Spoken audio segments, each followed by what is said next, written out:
আমি তো সেই জন্যই রাখছি আপনারে, কথা আমার বুঝছেন কি বোঝেন না। এখন যদি আপনি বলেন যে না আমি ক্ষতি করব, তাহলে তো আমি আর মুসলমান বানিয়ে আমরা রাখার তো আর লাভ নাই। আমার আমরা তো ক্ষতি করেন, তো এরা শিকার হয়েছে। কিন্তু আমার ওর কাছে যাইতে মন চায়, কিন্তু এখন মনে করেন যে ওর হাজবেন্ড আসছে না বাইরে থেকে, ওর শরীর তো নাপাকও থাকে, তাই না? নাপাকি পাইলেই তো আমি ওর কাছে চলে যাই। আমার কথা বুঝছেন? আমি শোনেন আব্দুল্লাহ ভাই, আমি তো জিন নিয়ে সারাদিন খেলা খেলি না, আমি তো আপনার কাছেই থাকি। কথা আমার বুঝছেন তো, সুতরাং আমি যেটা বলবো সেটাই আপনাকে মানতে হবে।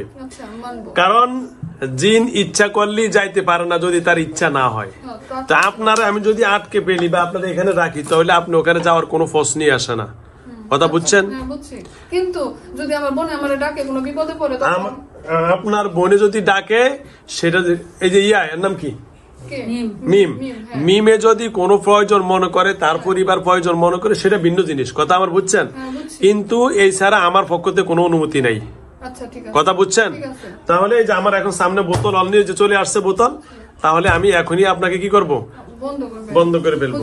কিন্তু আমি চাই না কেন, আমার এই শোনেন, আমি চাই না কেন তার দুইটা কারণ। একটা হলো আপনি যদি মুমিন জিন হইয়া, আপনি যদি, যেহেতু আপনার আমি মুসলমান বানাইছি না, আপনারা যদি আমি এখন মুমিন জিন বানানোর পরে ছাইরা দিই, আপনার মাধ্যমে আরো 10টা জিন কি হবে, মুসলমান আপনারা মেরে ফেললে আর হবে? তাহলে এদিকে একটা পথ। 2 নম্বরে আপনি একজন মুমিন, আপনাকে হত্যা না করে যদি আপনাকে ইবাদতের জন্য ছেড়ে দেওয়া হয়, তাহলে এটা অনেক ভালো না? তাহলে আর আপনার মেরে ফেললে তো শেষ, হিসাব নিকাশ শেষ। আর মারা তো এটা শরীয়তে দেখা গেছে কি, আপনি যদিও চান, কিন্তু এটা আসলে উচিত না, কারণ আল্লাহ সৃষ্টিকর্তা, আল্লাহ নিজে মারবেন, ঠিক আছে?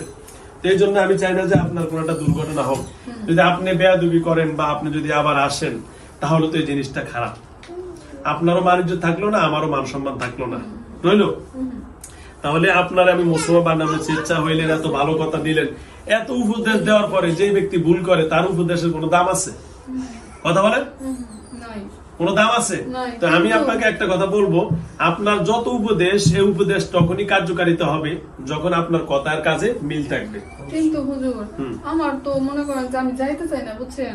কিসের জন্য জানি আমি চলে যাই ওর কাছে। আমি সেই জন্যই তো বলছি, এই জন্য আপনাকে আমি বলবো, লাস্ট ওয়ারিং বলবো, এটাই আপনার লাস্ট। আমি এখন কিছুই বুঝতে পারতেছি। আমার কথা বুঝছেন? বলছে চালান কাটা, বলছে চালানটা কেটে দিলেই তো ঝামেলা শেষ। আর ওই যে বাড়ি বন্ধ করে দিতে চাইছিলেন, যে আমার কথা বুঝেন? যেহেতু আমি আপনারা বলি, আপনি কেন যে চলে আসেন, এটা তো আপনার দোষ না, কারণ কবিরাজ যেহেতু চালান করছে, সে ওখান থেকে গুতাগুতি করলে আপনি আর শিখতে পারেন না।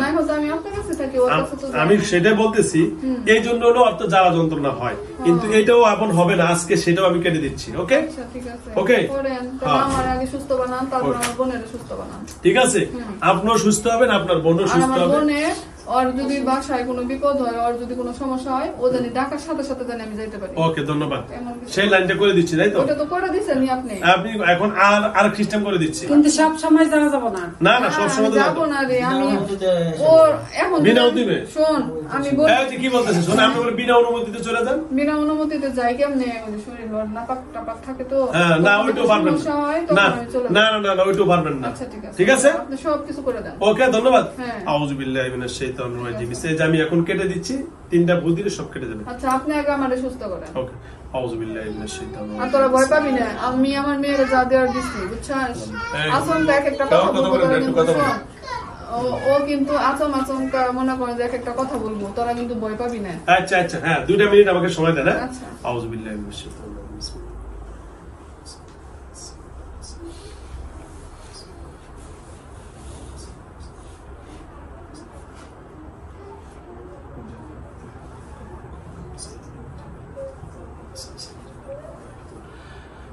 আর সমস্যা হলে আমার ডাক দিবি,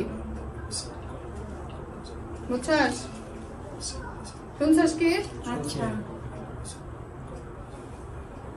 হুজুর জন্য শিখাই দেবো, সামনে ডাক দিবি। আচ্ছা, ঠিক আছে।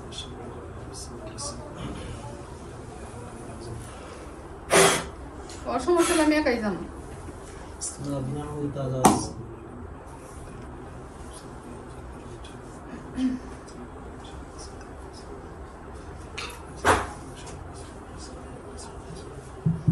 জিনের শক্তি পাইছে, হিসাব আছে, তোরা কি মনে করছিস?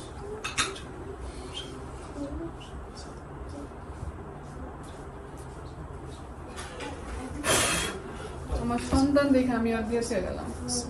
আমি যখন বিয়ে করি নাই, হুজুর আপনি উম্মে সালমার আমি বিয়ে করুন, পছন্দ হয়েছে আমার। তুমি অসুখে বাঁচতেছ না? ভালো করে দিতেছে আমার, কমতেছে কমতাছে? ও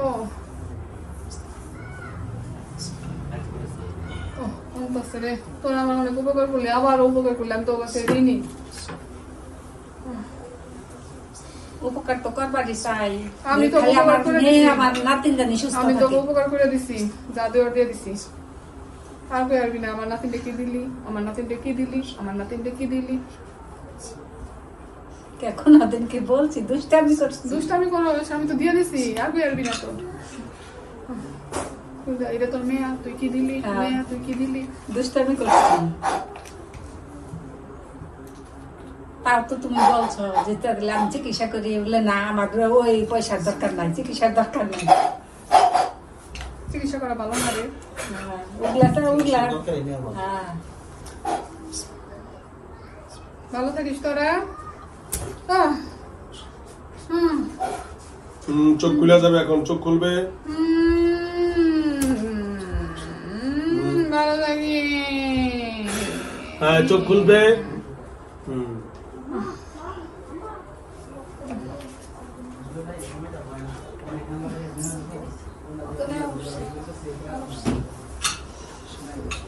না সব দেখা যায়। ওকে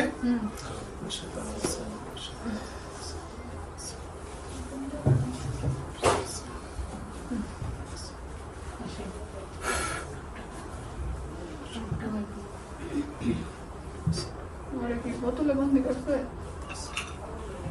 যা করার করছি, আর কোনো টেনশন নেই, ঠিক আছে। হ্যালো ভিউয়ার্স, দেশ ও দেশের বাইরে থেকে যারা আমার ইউটিউব চ্যানেল দেখেন, আসলে মেইন কথা হলো এই বোনটির উপরে যে জিনটা চালান করেছে, ওর নাম আগে জানি কি ছিল না, না জিনের নাম জানি কি ছিল, ও কৃষ্ণ, কৃষ্ণ ছিল। পরে আমি রাখছি আব্দুল্লাহ। যাও, কবিরাজের নাম হলো শুকুর কবিরাজ, আর ওনার বাড়ি হলো চরপাড়া, দেলদুয়ার, টাঙ্গাই। তো যাও, আলহামদুলিল্লাহ, অবশেষে আলহামদুলিল্লাহ সকল কিছু সাকসেসফুল আগে হয়েছি, এখনো হয়েছি। এমনি কোনো ক্ষতি করে না, কিন্তু আমি জায়গাটা আমার মনে মুসলমান মানে আমার কাছে রাখছি। তবে এমন একটু অন্য ঝামেলা হয়েছে, যার কারণে বলতে আসছে আমার কাছে, এই জন্য আমি এখন হাজির করে বললাম। আর কবিরাজা এখনো চেষ্টা করতে, শাসন কবিরাজা করতো না, কবিরাজের কাছে জানি কে গেছে, এদের আত্মীয় স্বজন জানি কি কইলো না আগে, যাক আমি ভুলে গেছি। তো যাও, আল্লাহ যেন আমার বোনটাকে সুস্থ রাখেন, ওদের স্বামী স্ত্রী ভালো রাখেন, এটাই জন্য। হাত বাঁধছে কিভাবে? ব্যথা শুরু হয়েছে।